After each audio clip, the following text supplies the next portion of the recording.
wal Jamaah buat istilah lain, menyebut diri mereka mengajarkan akidah Nabi, sahabat Nabi, tabi'in, generasi pertama, kedua, ketiga.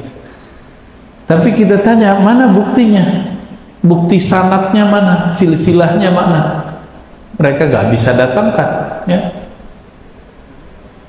Kalaupun bisa datangkan, itu banyak yang dibuang, banyak yang dicocok logikan. Nah, ini zaman kedua, zaman cocok logi. Hati-hati Pak ya. Zaman dicocok-cocokin. Mereka anti dengan mazhab. Bermazhab Syafi'i nggak boleh Pak. Tapi giliran kita beramal dibentur-benturin dengan Imam Syafi'i. Benar nggak?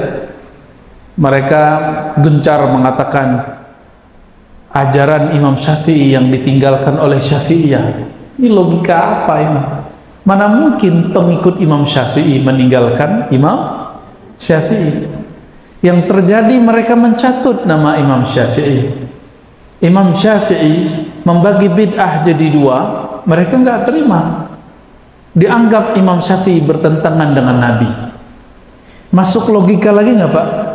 Nah, Imam Syafi'i, orang yang paling kuat mengikuti sunnah, itu menentang Nabi. Atau justru Imam Syafi'i itu menjelaskan maksud Nabi, tapi gak sesuai dengan hawa nafsu mereka. Jangan-jangan begitu ya. Maka Bapak Saudara makan Allah, saya berharap masjid-masjid kita menjadi masjid yang sadar kembali mengenai pentingnya menghidupkan, merefresh kembali akidah Ahlus Sunnah. Ya. Suatu kali Nabi SAW berfirman, hadisnya sahih, riwayat Imam Tirmizi, ada yang semakna dengannya dalam hadis Imam Abu Dawud. Imam Tirmizi ini murid terbaik Imam Bukhari. Namun karena di kitabnya ada beberapa hadis yang dhaif, karena beliau tidak hanya meriwayatkan hadis dalam pengertian riwayat dari fulan, tapi juga meriwayatkan amalan. Jika amalannya sahih, walaupun hadisnya dhaif, beliau riwayatkan di situ. Akhirnya kitab itu secara ilmu riwayat turun derajat, tapi secara kualitas sangat luar biasa. Nama kitabnya Al-Jami' As-Sahih lil Imam At-Tirmizi. Belakangan dikenal dengan Sunan Tirmizi. Ini bukan Sunan Kalijodo ya. Kalijogo. Enggak, ini Sunan jamak dari sunnah.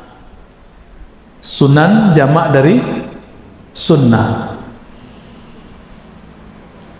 Disebutkan di situ bahwa Nabi SAW mengatakan telah terpecah ahli kitab kepada 71 sampai 72 golongan. Begitu juga umatku berpecah menjadi 73 firqatan, 73 golongan. Lebih parah atau lebih sedikit? Lebih parah. Jadi jangan heran Pak kalau umat hari ini berpecah. Kalimatnya tafarraqat, sataftariku atau taftariku. Ada beberapa lafaz. Untuk mereka yang terdahulu disebut tafarraqat, telah terpecah. Untuk zaman kita, karena di zaman Nabi belum terjadi, maka Nabi menggunakan kata kerja fi'il mudhari'. Taftariku atau sataftariku, akan berpecah. Meninggal Nabi, sahabat mulai berpecah, tapi baru politik. Berlanjut, meninggal generasi sahabat, baru berpecah menjadi aliran. Dan alhamdulillah Islam yang masuk ke negeri kita, Islam Ahlus Sunnah wal Jamaah, yang Nabi sebutkan di hadis itu. Apa kata beliau? Kulluhum finnar illa firqah wahidah. Semuanya nanti masuk neraka kecuali satu. Siapa mereka? Kalimatnya bukan Ahlussunnah wal Jamaah. Ahlussunnah wal Jamaah itu terjemahannya. Ma'ana alaihi wa ashabi. Kelompok mana saja yang aku menjadi ikutannya, ma'ana alaihi, disebut Ahlus Sunnah. Wa ashabi, dan jamaah sahabat-sahabatku, maka disebutlah Ahlus Sunnah wal Jamaah. Dalam hadis Imam Abu Daud, Nabi ditanya, siapakah mereka wahai Nabi? Tapi di riwayat Abu Daud ini langsung aja ya, illal jamaah, ala wahiyal jamaah, begitu. Ketahuilah satu kelompok itu adalah al-jamaah. Al-jamaah di situ bukanlah pengajian jemaah kelompok apa, bukan. Al-jamaah di situ adalah al-jamaah, yakni jamaatul muslimin, kelompok umat Islam yang mengikuti Rasulullah.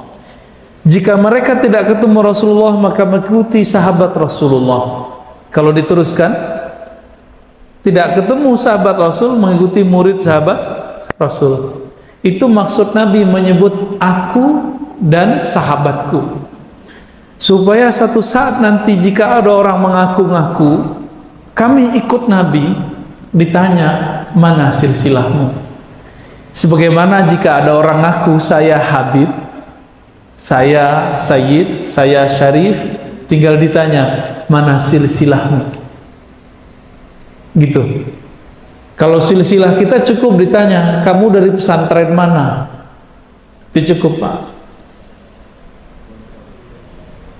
Wah, jangan disebut, Pak. Karena yang dulu sama sekarang berbeda, ya, yang Bapak sebut barusan itu ya. Jangan asal masuk pesantren. Pesantren sekarang udah kesusupan juga. Pesantren kesusupan kok bisa? Ya wallahu alam, itu urusan yang punya pesantren. Yang mengkhawatirkan sekarang di negeri kita, pesantren-pesantren tertentu sudah memasukkan akidah yang di dalamnya ada takfir dan tabdiyah, mengkafirkan dan membid'ah-bid'ahkan. Judul kitabnya Kitabut Tauhid, yang nulis masih hidup salah satu tokoh namanya Saleh Fauzan.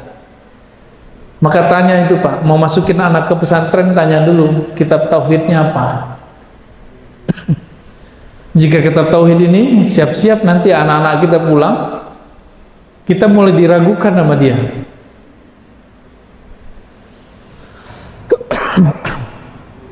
Maaf, ini belum istirahat dari kemarin. Bismillah.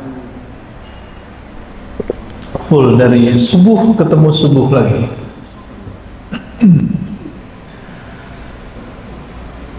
Mohon doanya aja, Pak ya. Ini bagian dari tugas untuk mempertahankan akidah ahlus sunnah. Kalau enggak bantuan dari Allah udah tepar, Pak. Alhamdulillah rabbil alamin. Nah, kitab ini mulai masuk, Pak. Di dalam kitab itu tidak boleh ikut akidah yang dulu diajarkan ulama-ulama kita yang dulu belajar di Mekah, yang kita dendangkan masa kecil.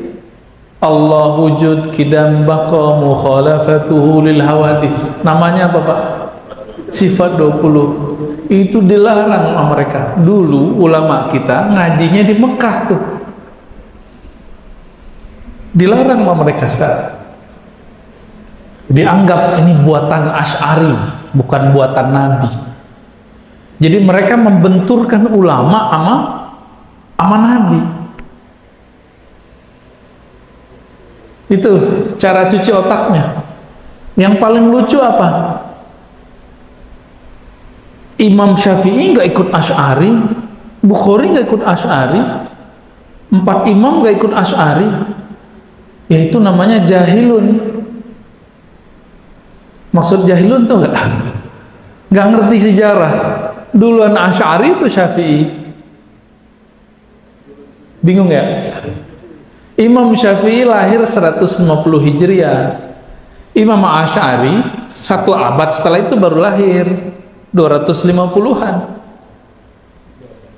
Ya nggak mungkin Syafi'i ikut Asy'ari. Yang paling lucu lagi apa? Rasulullah Muhammad tidak ikut Asy'ari. Nah, itu lebih parah itu, Pak. Jahilunnya sudah murakabun. Logika apa itu yang dibangun? Katanya nggak boleh pakai logika, katanya nggak boleh pakai ro'yu dan akal. Itu ngakal-ngakali, ketahuan di situ nggak ngajinya. Imam Asy'ari itu berguru kepada orang yang ikut murid Imam Syafi'i. Siapa nama guru Imam Asy'ari? Namanya Zakaria ibn Yahya As-Saji. Berguru beliau kepada Imam Ahmad, Imam Muzani, Imam Qarabisi. 3 imam ini adalah murid terbaik Imam Syafi'i. Jadi Imam Asy'ari itu ikut akidah Imam Syafi'i. Makanya dalam kitab I'tiqad Imam Baihaqi, akidah Imam Asy'ari itu akidahnya Imam Syafi'i disebutkan sama. Penjelasan per bab itu biasanya jika ada riwayat dari Imam Syafi'i disebutkan. Tapi karena mereka tidak mau tahu, orang kalau sudah benci, apapun kalam kita ditolak. Ya. Tapi kalau sudah cinta, salah pun diterima. Ya. Nah, kalau orang alim nggak begitu, nggak dengan cinta-cinta buta, tapi dengan ilmu. Nah, semoga kita cintanya dengan ilmu. Amin ya rabbal alamin. Hadisnya cuma berbicara begitu, Pak. Ma'ana alaihi wa ashabi. Nah, diklaim oleh mereka ikut imam tidak boleh. Yang boleh cuma ikut Nabi. Ya iyalah, ikut Nabi. Cuma yang ngerti ajaran Nabi imam atau ente gitu. Imam atau kitab? Imam, karena kitab itu yang nulis imam. Gak boleh ikut Imam Syafi'i, gak boleh ikut Asy'ari, ikutnya Sahih Bukhari.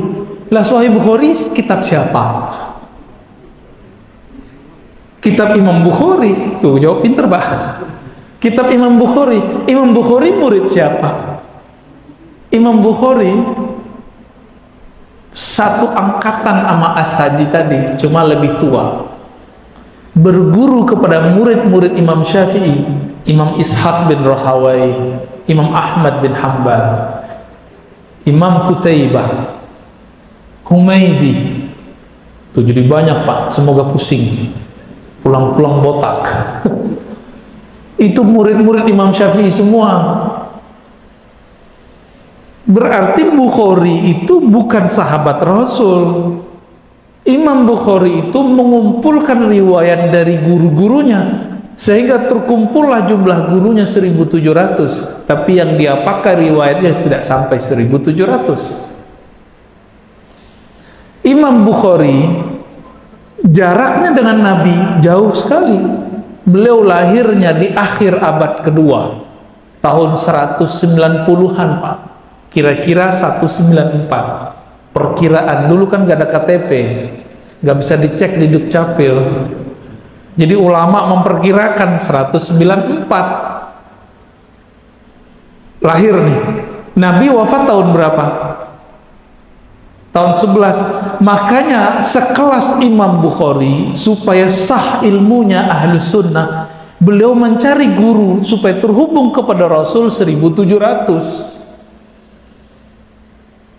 Supaya terhubung kepada Rasul. Sekarang mereka muncul mengatakan tidak boleh ikut guru, tapi guru dia boleh. Ya, nggak boleh ikut pendapat Ar-Razi, tapi pendapat Ustadz Fulan-Fulan aja. Ya, katanya ikut sunnah. Sahih Bukhari pun tidak pernah khatam. Katanya ikut sunnah. Sunan Tirmizi pun dia tentang. Jadi nggak punya kaidah yang sahih, yang istiqomah, yang konsisten tuh nggak ada. Maka Bapak yakin nggak akidah yang diajarkan kiai kita yang dulu nyantri di pesantren itu akidah yang diriwayatkan ulama salafus soleh, namanya akidah ahlus. Lalu salaf itu apa Ustadz? Salaf itu sebuah manhaj? Tidak. Salaf itu waktu. Apa arti salaf? Terdahulu. Terdahulu waktu bukan? Maka di dalam teks-teks syarah-syarah hadis, jika dikatakan salafunas saleh, orang-orang terdahulu kita yang soleh, berarti ada salaf yang tidak soleh. Apakah salaf itu satu ajaran? Enggak.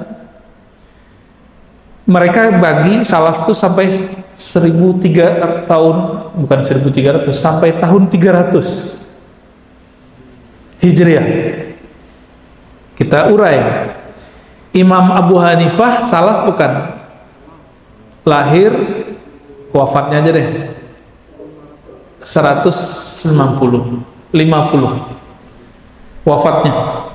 Imam Syafi'i wafatnya 204, Imam Malik 179, Imam Ahmad bin Hanbal 241, belum nyampe 300 semua. Apa artinya?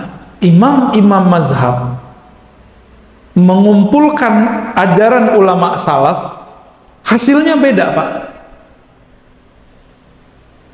Imam salaf ngumpulin ajaran salaf, beda. Masjid kita ngikutin salaf Imam Syafi'i, berkunut. Di Masjidil Haram berkunut gak? Mazhabnya Hanbali, kalau mau kita husnuzon. Mana lagi? Di daerah Turki, yang sudah ke Turki ini, saya lihat di depan mau bangun Sulaimaniyah ya. Sulaimaniyah, tapi di sini mazhabnya harus Syafi'i. Jangan jadiin Hanafi Pak, bisa ramai ntar ya. Di sana mazhabnya apa? Hanafiyah, ikut Imam Abu Hanifah. Ini mazhab-mazhab ini semua muncul di zaman salaf. Berkunut nggak mereka? Enggak mereka berkunut. Mereka ngotot Pak, kunut itu hadis dhaif. Kata mereka, dhaif itu harus dibuang. Mereka lupa, yang mengatakan hadis itu dhaif ulama atau nabi? Ulama. Nabi pernah ngomong nggak, ini loh hadis dhaif, pernah ngomong? Ya enggak lah. Kata dhaif itu hasil penelitian. Penelitian bisa salah, bisa benar. Oke? Karena dia bisa salah, bisa benar, maka antara satu imam dengan imam lain bisa beda penilaian tentang hadis sahih dan dhaif. Maka jangan mengkultuskan disohhikan fulan, didhaifkan fulan, bukan berarti itu benar. Bisa benar, bisa tidak benar.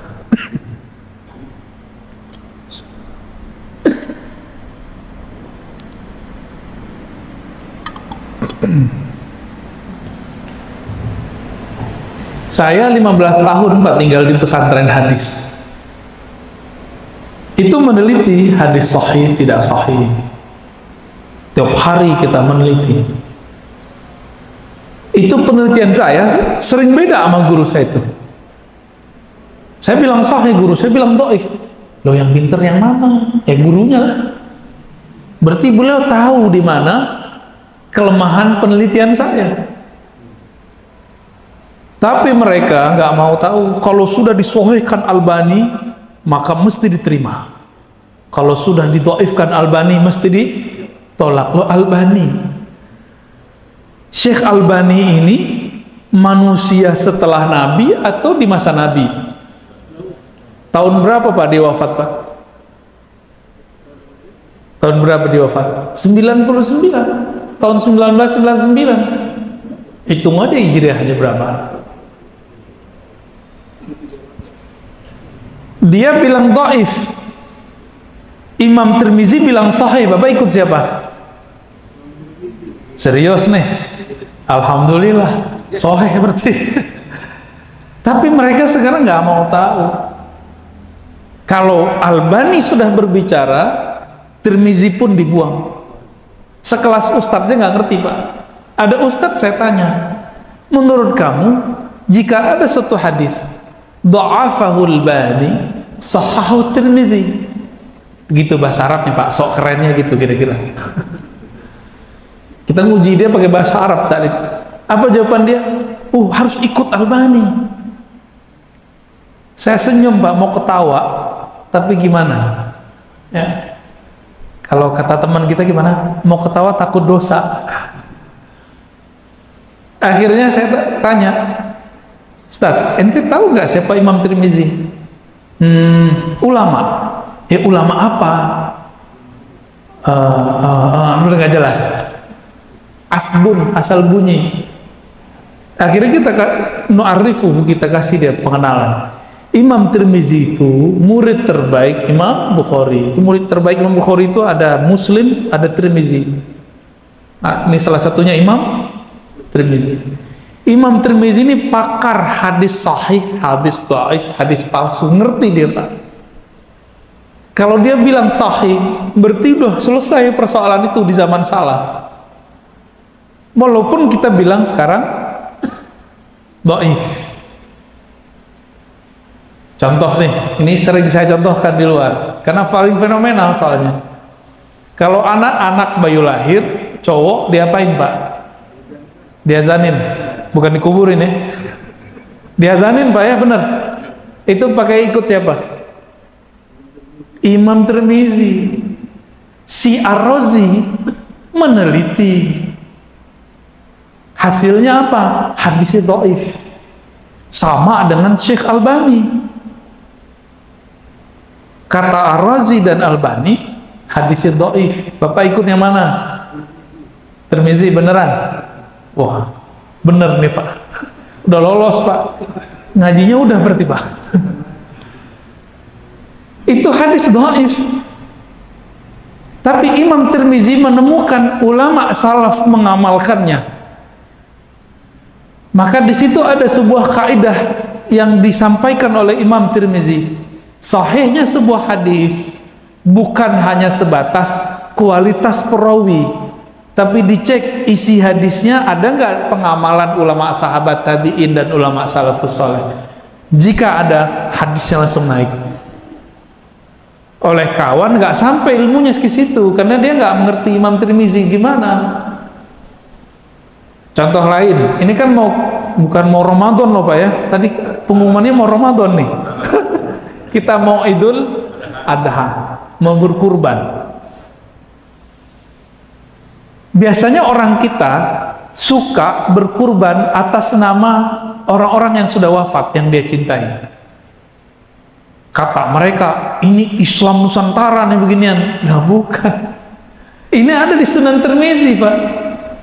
Di Sunan Tirmizi ada riwayat Sayyidina Ali itu berkurbannya pasti 2 kambing, 1 untuk dirinya, 1 untuk Nabi. Nabi sudah wafat.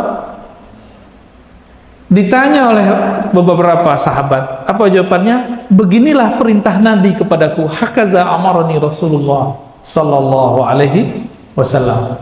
Berarti wasiat toh. Imam Tirmizi tahu hadis ini dhaif. Ini dhaif pas saya beriwayat. Tapi dia kemudian kemukakan pandangan guru-gurunya salafus soleh yang merupakan gurunya juga Imam Bukhari, berguru ke orang-orang itu. Dinukillah pendapat Imam Ibnul Mubarak yang sezaman dengan Imam Malik. Apa kata Ibnul Mubarak? Jika orang berkurban untuk orang mati, maka sebaiknya tidak memakannya, tidak mengambil jatah. Kan ada jatah biasanya Pak ya? Kenapa? Diharapkan itu jadi sedekah semua untuk orang yang wafat. Tapi boleh nggak diambil? Ya boleh, cuma dihancurkan untuk sedekahin semua, kecuali kita masih hidup. Seumur-umur, walaupun umur saya belum seumur Bapak ya, daging paling enak tuh daging kurban Pak, saya nggak tahu. Dagingnya kayak gembira, kita makan tuh dia senang. Itu daging, maka saya kalau dikasih daging kurban, saya senang banget. Di sup aja udah apa, diapain udah enak, diosek-osek udah enak. Sebanyak itu hewan yang terpilih kurban ke hewan-hewan itu, dia senang itu Pak, bahagia dia itu. Itu daging paling enak setahu saya, walaupun penjagalnya motongnya sembarangan kan, yang penting selesai cepat bagi, tapi itu paling enak. Wallahu a'lam bishawab. Kenapa? Nanti cari tahulah Pak penjagal gimana. Kembali ke yang tadi. Jadi ulama salaf ketika mengumpulkan ajaran salaf beda. Terus orang zaman now mengklaim ajaran salaf itu satu. Bahlul nggak tuh? Kebahlulan yang bermanhaj. Tahu bahlul kan Pak? Itu istilah Arab itu Pak. Betapa kontradiktifnya ulama salaf zaman dahulu, zaman yang masih dekat ke zaman Rasul, ketika mereka mengumpulkan ajaran-ajaran salaf, ketemu perbedaan. Dan mazhab itu banyak loh Pak. Imam mujtahid aja yang terrecord datanya lebih dari 100. Berarti mazhab ada 100-an lebih. Zaman salaf loh Pak, lebih dari 100, bayangin coba. Imam Tirmizi sama gurunya Bukhari udah beda. Padahal beda kampung doang, satu Tirmizi, satu Bukhara. Lumayan, ada sekian ratus kilo. Kayak sini ke Bandung lah, udah beda mazhab. Belakangan beda masjid, beda mazhab. Belakangan lagi satu masjid, beda mazhab. Ya. Oleh mereka semenjak tahun 1924 perbedaan itu ditutup dan dihilangkan. Jadilah sekarang Pak Haji nggak ngerti perbedaan. Awal-awal tahun 70-an 80-an Pak Haji ini belagu-belagu. Di Mekah nggak ada kunut. Emang dia sudah sampai ke sudut-sudut Mekah.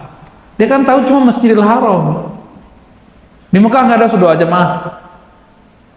Emang amalan ahli Mekah dalil? Coba tunjukkan di Quran, di Sunnah amalan ahli Mekah dalil. Nggak ada. Satu-satunya imam yang mengatakan amalan kota tertentu itu jadi dalil dan dijadikan sebagai sistem berpikir itu Imam Malik. Amalu ahlil Madinah, amal ulama Madinah. Ahli malah, bukan ulama. Imam Malik ini tinggal di Madinah. Guru-gurunya adalah murid sahabat.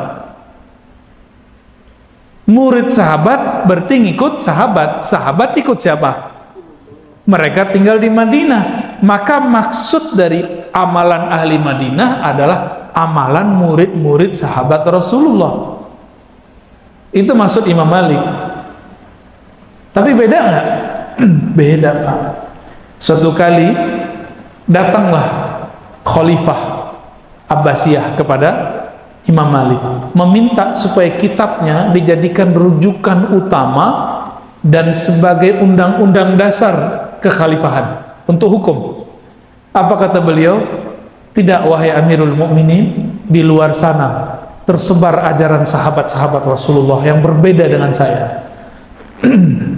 Artinya apa? Sekelas Imam Malik mengakui perbedaan itu. Terus kenapa sekarang mereka tidak mengakui? Oh, kalau perbedaan khilafiyah fikih tidak masalah. Mereka bilang nggak masalah teoritis. Giliran kita bismillah dijaharkan aja disebut sedoif-doifnya perkataan. Ya kan? Kunut, masih ingat Pak, memori kita masih seger. Imam kunut ditonjok, masih ingat gak? Tarantum ditonjok. Tonjoknya dari belakang lagi, aduh kasihan. Akan ada Pak masa begitu. Semoga masjid ini jadi basis ahlu sunnah nanti, gak berani disentuh. Bapak-bapak nih mohon maaf Pak ya, udah senior, harus segera turun Pak estafetnya. Ya, harus dikader mereka nih ahlus sunnahnya, anak-anak muda. Karena kita nggak tahu virus ini nggak ada ujungnya. Maka ngaji begini saya senang nih, dijarak-jarak dulu. Nggak apa-apa Pak. Jadi ngaji nggak usah rame-rame amat dulu sekarang, ya. Sedang-sedang aja. Kita hormati juga. Pak Ustadz saya tawakal, iya, tapi asbab harus diambil. Ya. Jadi jika ikut ahlus sunnah, berarti ikut ulama salafus soleh. Ulama salafus soleh bermazhab nggak? Bermazhab. Berapa sisa mazhab yang masih tersisa sekarang? 4. Maka ciri-ciri orang ikut salaf bermazhab. Ciri-ciri orang ikut salaf bersanad. Ciri-ciri orang ikut salaf, dia siap berbeda. Berarti kalau dibalik gimana? Nomor 3 aja deh. Ciri-ciri orang yang memalsukan nama salafus soleh, tidak siap berbeda. Ulama salaf ketika mereka berbeda, saling menghujat atau saling menghargai.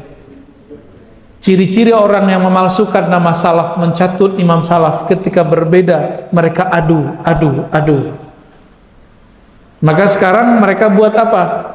Ajaran Imam Syafi'i yang ditinggalkan oleh Syafi'iyah. Nah, ini logikanya kan kacau tuh. Kacau nggak tuh? Katanya nggak boleh ikut Imam Syafi'i, giliran Syafi'iyah nggak ikut Syafi'i, dimasalahin. Ya kan? Katanya nggak boleh ikut imam. Sekarang pengikut Imam Syafi'i ada ajaran yang berbeda dengan Imam Syafi'i. Lo nggak boleh. Katanya nggak boleh ikut. Sekarang nggak ikut, nggak boleh juga. Terus maunya ente apa? Kita gituin Pak ya. Apa mau dia? Banyak. Jadi ini disebut dengan khalal al-fikriyah. Kejanggalan konsep berpikir. Imam salaf berguru, dia melarang berguru. Imam salaf berguru ke yang berbeda faham, dia mengajarkan nggak boleh ngaji kepada yang beda faham. Makanya nggak piknik-piknik. Tapi sekali aja mereka mau mendengarkan kita utuh, mereka akan mulai jatuh cinta Pak. Insya Allah. Minimal dia mulai syak ragu. Iya juga ya. Jangan ngaku salaf kalau belum kenal siapa salaf. Tinggal kita urut aja Pak, berapa nama ulama salaf yang kita kenal. Buktikan, hafal nggak tarikh wafatnya, minimal hafal nggak dia murid siapa, guru siapa. Baru klaim ikut salaf. Tahu-tahu salafnya atu doang. Imam Ahmad bin Hambal. Imam Ahmad bin Hambal bariun anhum, terbebas dari mereka. Imam Ahmad gak ada hubungan sama mereka. Apa sebab? Mereka melarang Pak sekarang membacakan Al-Quran untuk orang mati. Imam Ahmad nyuruh. Gimana? Pengikut Imam Ahmad tidak mempermasalahkan tawasul. Mereka menganggap tawasul syirik. Ya kan? Imam Ibnu Qudamah bolehin tawasul. Mereka nggak puas. Catut aja tuh nama Syekh Ahmad Khatib Al-Minangkabawi yang dulu jadi gurunya Syekh Ahmad Dahlan, Syekh Hashim Asy'ari, Syekh Sulaiman Rasuli kalau di Sumatera. Itu mereka berguru ke Syekh Ahmad Khatib Minangkabawi. Dicatut Syekh Ahmad Khatib Minangkabawi adalah seorang salafi. Ya udah, kalau begitu kita terima dulu Pak. Baik. Kita buka kitabnya. Di semua kitab beliau ada hasyiah warakat, ada kitab tentang zikir, ada kitab tentang fikih. Beliau bertawassul kepada Rasulullah sallallahu alaihi wasallam. Gimana kalimatnya? Bijahi Sayyidina Muhammad, dengan jah tuah Nabi Muhammad kami bertawassul. Berarti salafnya Ahmad Khatib Minangkabawi kita habis sebut begitu Pak, dibuang tuh nama Syekh Ahmad Khatib sama dia. Imam Masjidil Haram di zamannya. Begitu mereka ngambil sesuatu sesuai dengan hawa nafsunya.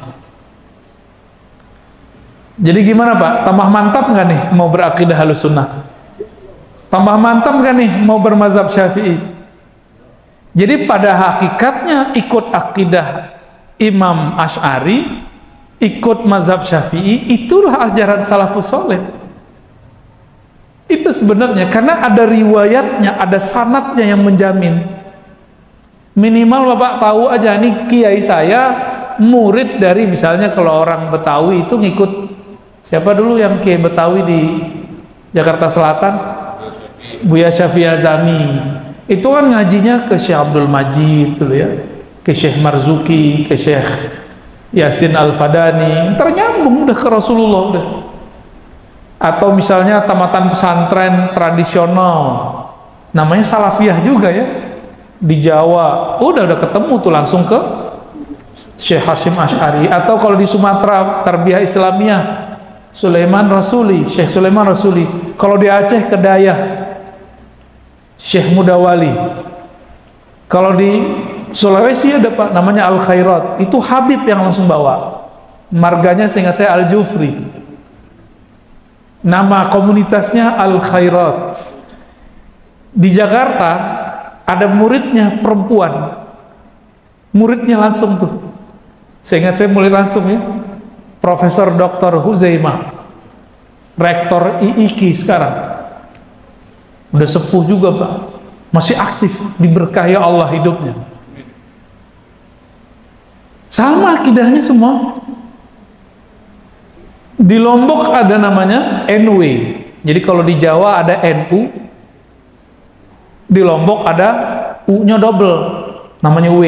Nahdlatul Watan. Syekh Abdul Majid juga namanya. Itu semua akidahnya sama. Sama semua. Bapak kalau kurang percaya kita cek. Di Mekah sebelum ada sekarang Saudi sekarang, sudah ada satu madrasah namanya Saulatiyah. Saulatiyah ini didirikan oleh ahli hadis asli India, tapi ngomongnya Arab. Dulu masyaikh kita belajar di sono. Akidahnya apa Saulatiyah? Sifat 20. Ya. Asy'ariyah, Maturidiyah. Bedanya mazhab mereka Hanafi. Nggak yakin juga nggak apa-apa. Bapak tahu Al-Azhar nggak? Tahu Al-Azhar? Bukan Al-Azhar Kebayoran Pak. Al-Azhar yang ono, yang Mesir. Ya, Kairo. Itu akidahnya apa? Mazhabnya 4 tadi, Syafi'i salah satunya. Akidahnya apa? Asy'ariyah. Gitu. Gimana? Tambah yakin nggak?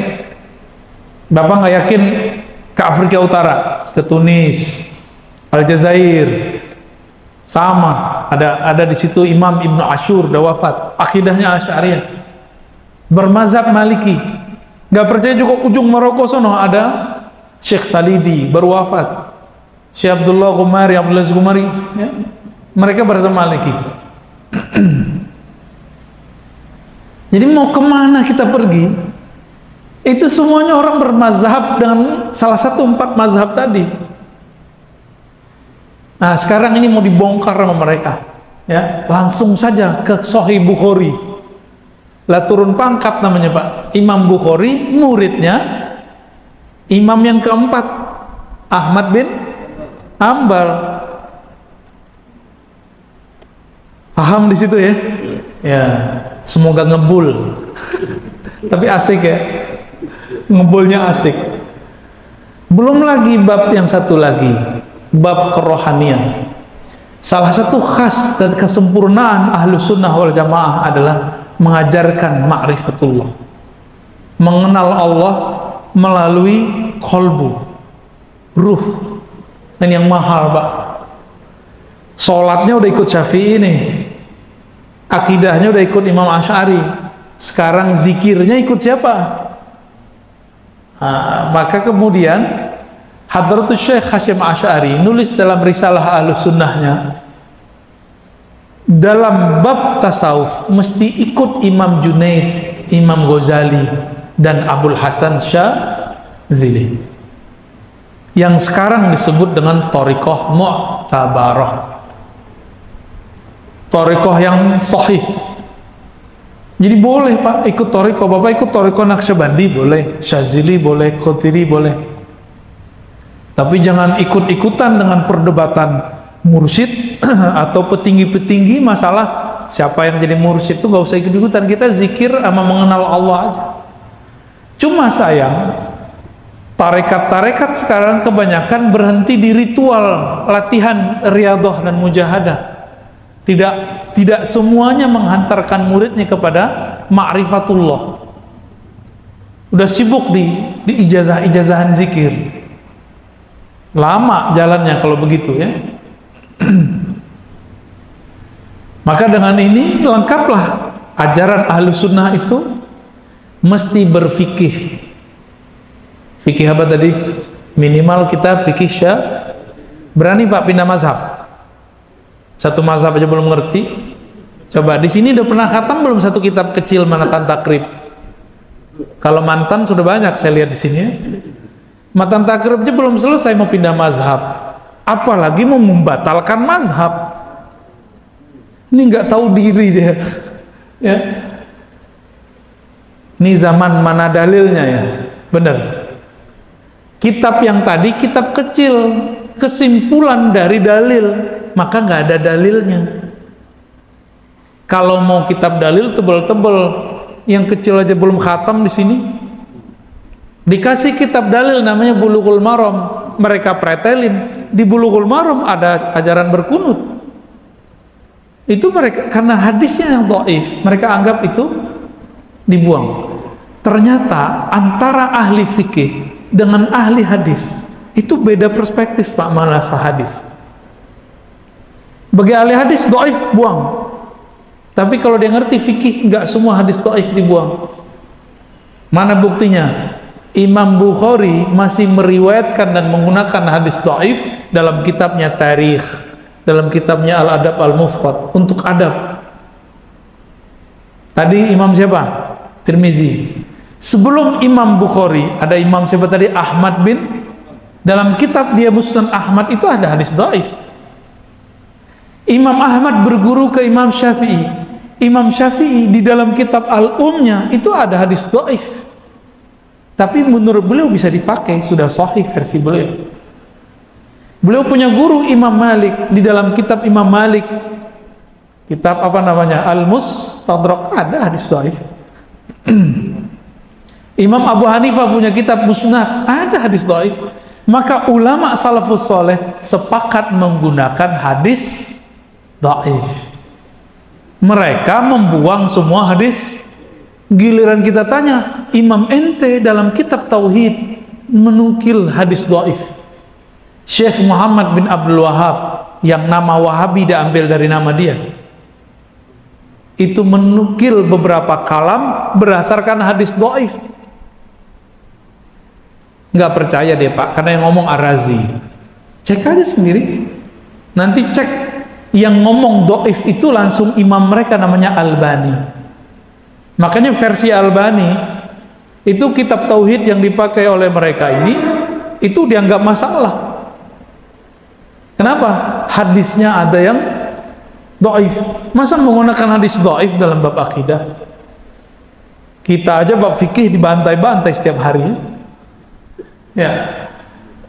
Jadi menghadapi orang-orang yang ngaku ahlus sunnah tapi tidak punya bukti itu mudah sebenarnya. Tanya aja sanad silsilah. Sama kayak Habib ngaku Habib, tanya aja fam ente apa? Mana buktinya? Boleh Pak nanyain Habib, biar nggak salah-salah ntar. Itu baru Habib jasadi, apalagi Habib keilmuan. Maka ulama itu Habib sebenarnya, tapi ilmunya doang, jasadnya enggak, hidungnya kan nggak mancung, pesek-pesek no. Baik, kira-kira gitu Pak, udah jam 6. Ini baru pemanasan ini Pak, pemanasan global. Ya, tafadhol. Baik, selanjutnya mungkin ada yang bertanya. Assalamualaikum. Seperti tidak kemarin bahwa itu belajar dan meninggal di hari Malik itu kenapa fikihnya nggak dipakai di situ ya? Bagus. Assalamualaikum. Ini pertanyaan kritis nih Pak. Imam Malik orang Madinah, tapi orang Madinah kok nggak ikut mazhab Malik? Kita tanyain ke mereka ya Pak. Bagi mereka tidak boleh ikut Malik. Bolehnya ikut mazhabnya, bukan mazhab juga, boleh ikut Sahih Bukhari. Padahal Imam Bukhari ngaji sama muridnya Malik namanya Qutaibah. Qutaibah ini juga murid Syafi'i tapi umurnya panjang. Imam Malik wafat 179, dia masih remaja Pak. Ngaji Imam Qutaibah, meninggal tahun 240, umurnya sekitar 90 lah. Muridnya namanya Bukhari. Makanya dalam kitab-kitab orang-orang Maliki, Imam Syafi'i dianggap Malikiyah. Dalam kitab orang Syafi'i, Imam Syafi'i dianggap Syafi'iyah. Saking laku kerasnya Imam Bukhari itu. Nah sekarang Imam Bukhari diklaim lagi ikut mereka nih, dianggap tidak bermazhab. Kalau penelitian kita, pemahaman hadisnya Imam Bukhari itu lebih banyak dekat ke Imam Syafi'i. Tapi saya tidak berani klaim beliau itu Syafi'i. Ya kalau menurut versi kita, dia sudah mujtahid mutlak. Mujtahid mutlak, dia buat mazhab sendiri. Tapi ya begitulah. Jadi orang Madinah sendiri sekarang nggak ikut mazhab Imam Malik karena mereka sudah tidak kenal Imam Malik.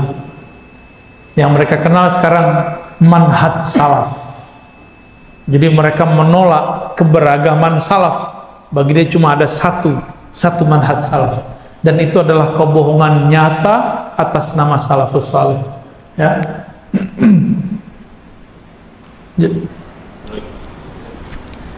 Itu lagi Pak.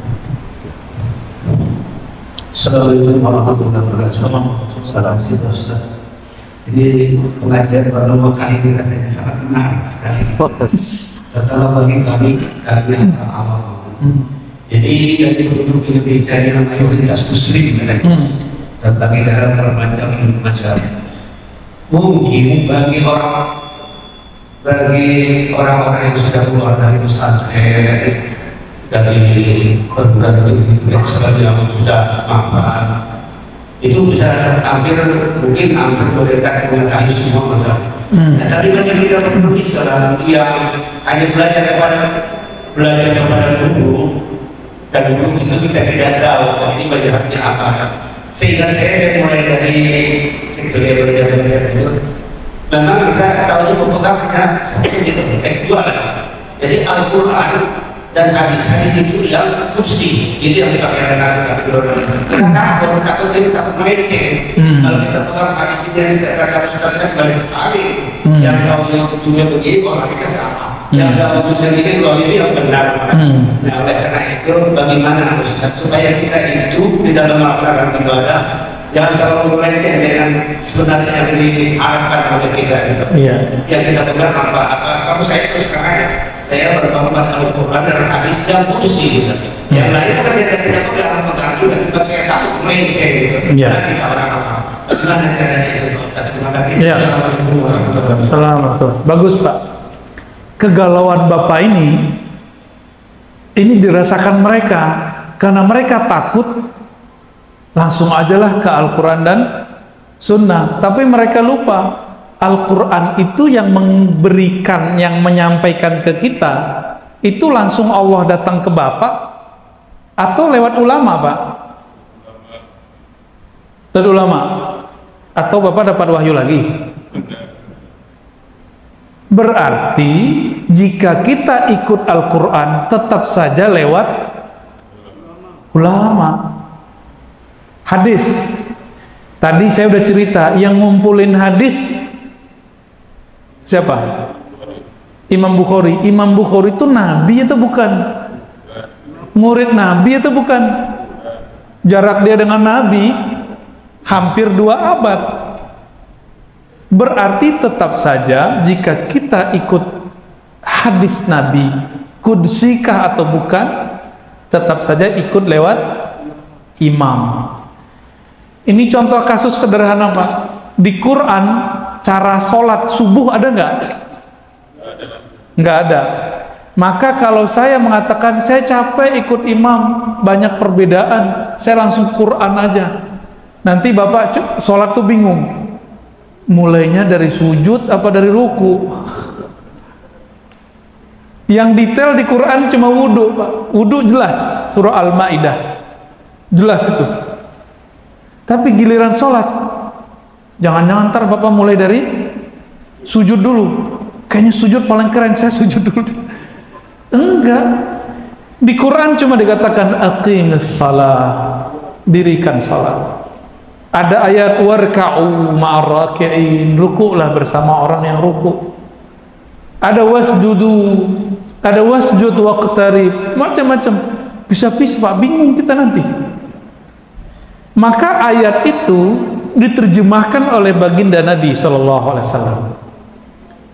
Lalu ini diriwayatkan oleh sahabat, karena kata Nabi, sholatlah kamu seperti melihat aku sholat, bukan seperti di buku. Bapak ketemu Nabi nggak? Terus gimana? Pernah nggak melihat buku sholat, Pak? Buku Bapak pernah sholat nggak? Lah, buku Bapak bisa sholat? Ini pertanyaan-pertanyaan sederhana aja, Pak. Buku bisa sholat nggak? Buku nggak bisa sholat. Yang ngerti buku tetap saja seorang ulama. Maka kemudian dirumuskan, itulah yang disebut mazhab. Jadi mazhab itu ringkasan pemahaman daripada Al-Quran, Sunnah, dan contoh-contoh dari Nabi dan sahabat Nabi. Itu namanya mazhab. Berarti mazhab itu ajaran buatan imam atau menyederhanakan riwayat yang berserakan. Menyederhanakan. Jadi Imam Syafi'i itu bukan ajaran baru. Beliau itu cuma menyederhanakan.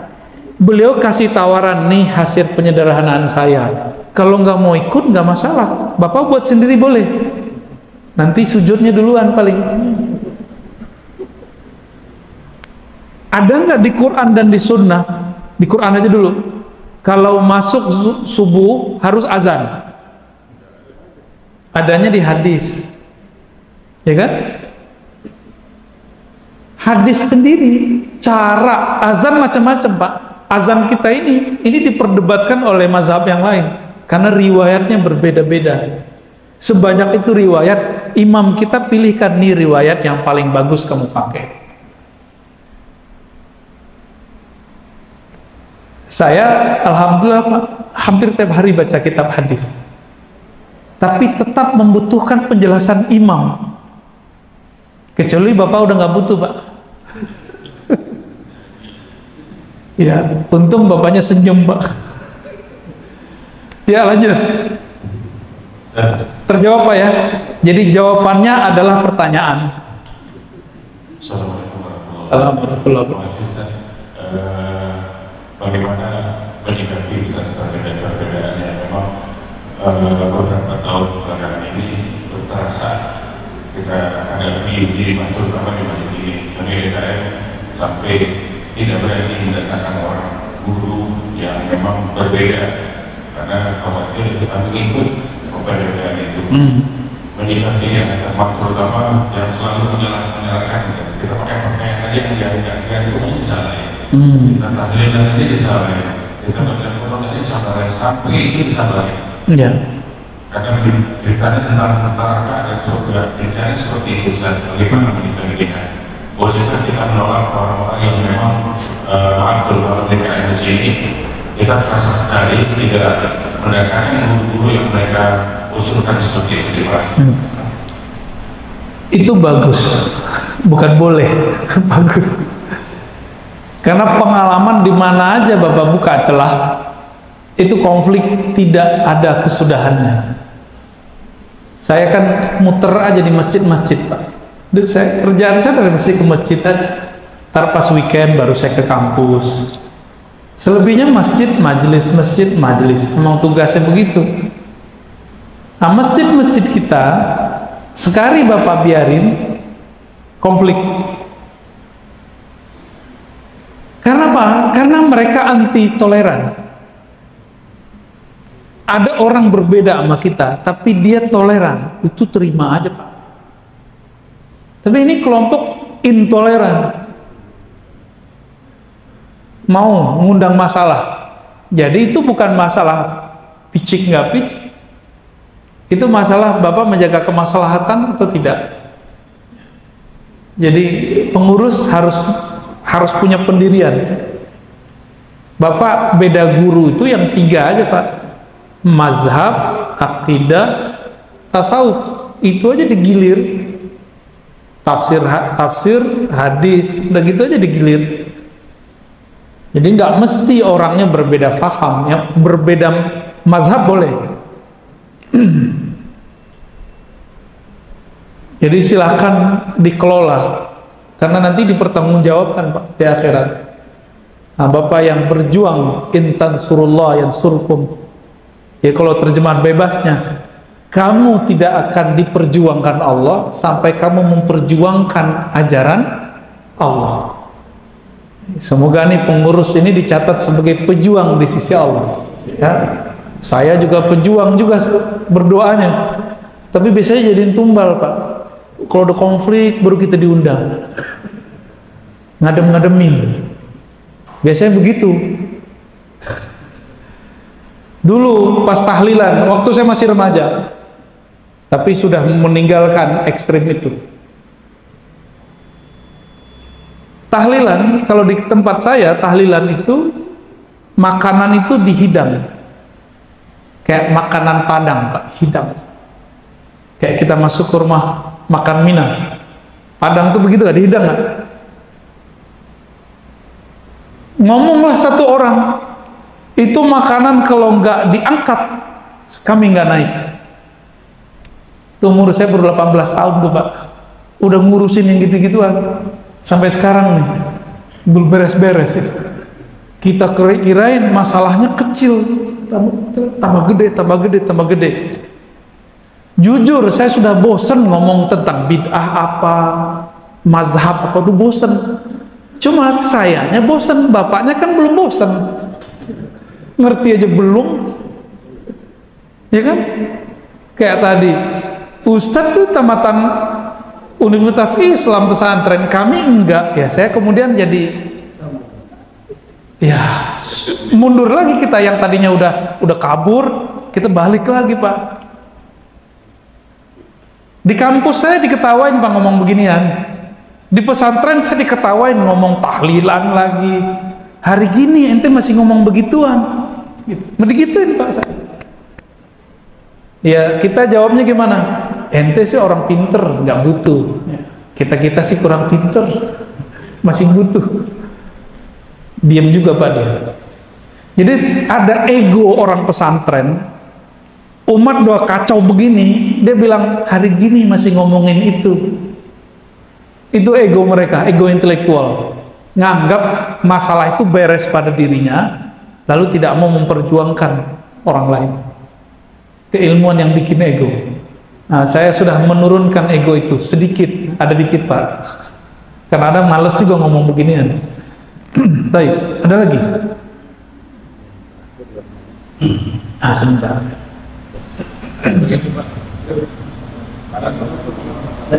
Bentar ya, lancip dulu. Oh ya.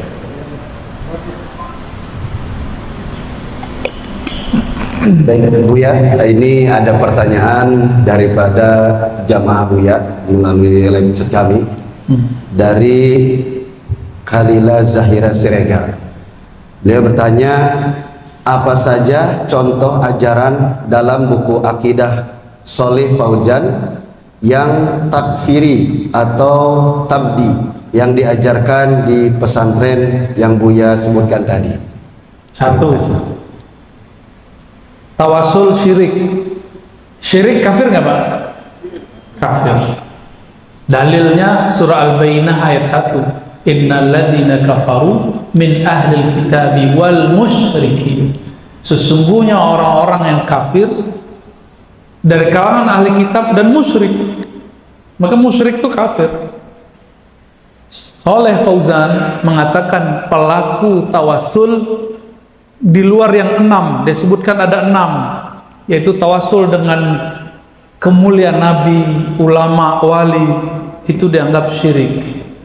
2, dia mengatakan peringatan milad Rasulullah, maulid Nabi, itu tasyabbuh dengan Nasrani, menyerupai Nasrani. Nasrani muslim atau non muslim? Menyerupai non muslim kufur nggak? Tuh bahaya nggak logika dia? Kita digituin nggak marah Pak? Kita digituin kita nggak marah, tapi kita sedikit menyamakan mereka dengan aliran tertentu, agama tertentu. Ngamuk-ngamuk dia. Bapak pakai tasbih tuh dianggap mirip Yahudi. Nggak marah kan Pak? Buddha sama Yahudi. Di kitab dia disebut Buddha dan Yahudi. Marah gak Pak? Yahudi. Gak marah, di bawah senyum. Gitu asiknya Ahlus Sunnah itu Pak. Hal-hal yang horor jadi disenyumin. Gak ada di mereka itu. Mereka itu tegang. Kasihan. Itu yang paling bahaya. Lalu dia menyebut orang tabarruk, ubadul kubur, penyembah kubur. Nyembah kubur musyrik nggak? Kafir nggak tuh? 3 aja cukup. Terus mau dipertahankan itu. Maka saya berkali-kali mengimbau, tolong guru-guru pesantren, pimpinan pesantren, kaji ulang nih kitabnya. Kan itu bukan kitabullah. Boleh kok diperdebatkan kalau ilmiah. Kalau perlu kita terima, mau debat ayo, tapi jangan hujat, saya nggak suka. Ya, hujat antum aja, hujatan, saya nggak suka. Debat ayo, kita buktikan satu persatu. Teksnya lengkap, halamannya. Di ribat, kajian ribat kita sudah tunjukkan Pak, halamannya berapa, teksnya apa, kita bacakan. Silakan kalau yang mau mampir ya. Tapi tempatnya kecil Pak. Yuk, udah. Terakhir.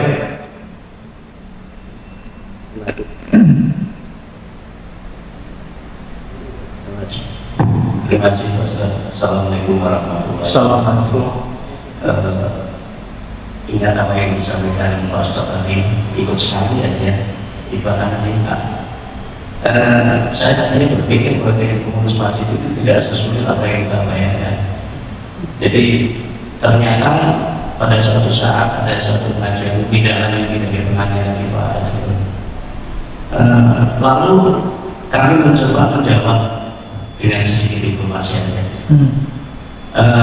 Oke, kalau begitu pada saat kami mengadakan mereka ikut, tapi juga pada saat mereka mengadakan kami ikut, tapi ternyata jawabannya tidak akan bisa, tidak akan bisa, tidak paham.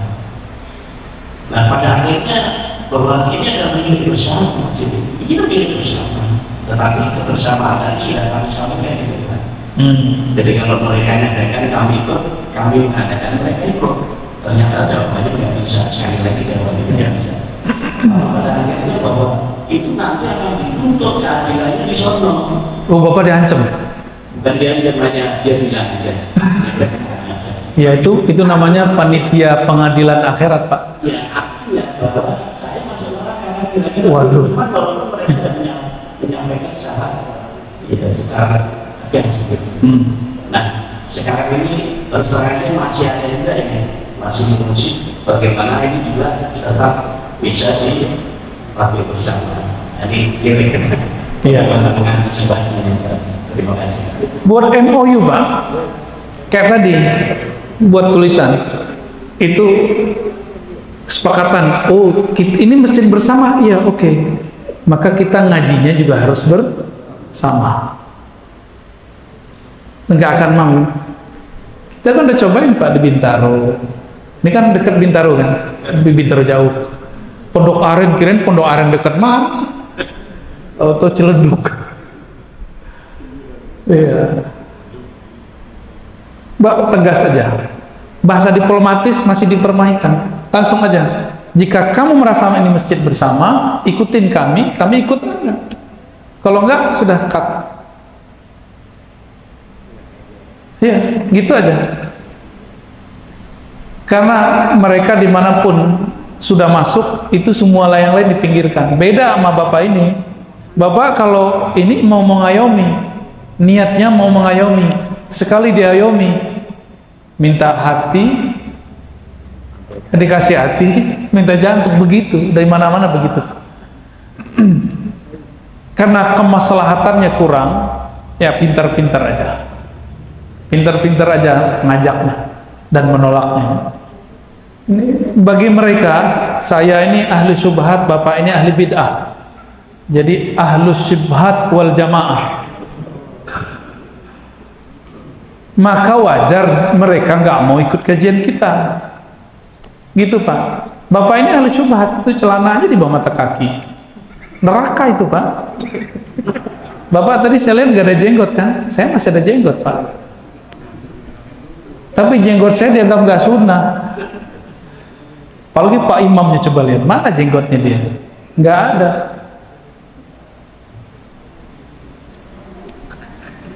Julus ma'a ahlil bid'ah manhiyun.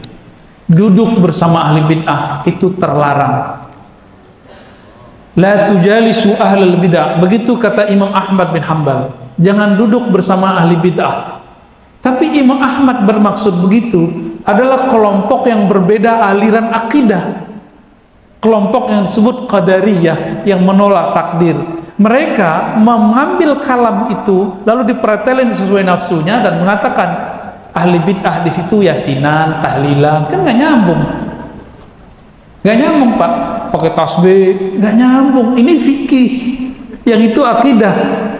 Imam Ahmad itu nggak mau nyapa orang yang menolak takdir, nggak mau sholat di belakang orang yang nolak takdir. Jadi yang disebut ahli bid'ah oleh ulama-ulama salafus soleh kelompok Mu'tazilah Qadariyah, bukan yang beda mazhab. Bagi mereka ahli bid'ah itu beda mazhab. Ini aja udah pembohongan atas nama salafus soleh. Jadi mereka nggak akan pernah mau duduk bersama kita Pak. Sekali dia mau duduk sama kita, kalau nggak tengkar cinta, itu aja. Rata-rata jadi cinta sih Pak. Cukup ya? Ya. Saya tutup dulu dengan sholawat Allahumma sholli ala nabiyina Muhammad. Subhanakallahumma wa bihamdika asyhadu an la ilaha illa anta astaghfiruka wa atubu ilaik. Assalamualaikum warahmatullahi wabarakatuh.